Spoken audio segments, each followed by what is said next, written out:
إله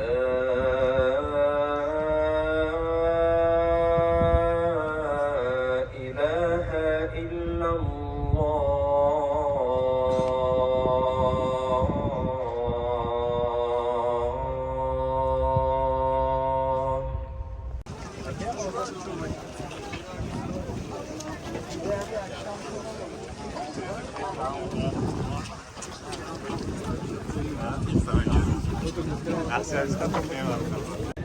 دوستان عزیز، مسجد زیبا در روز سید جمعه خواستم که یه بار دیگه روز سید جمعه را روز سید روزا رو به همه شما مبارک زنده باشه.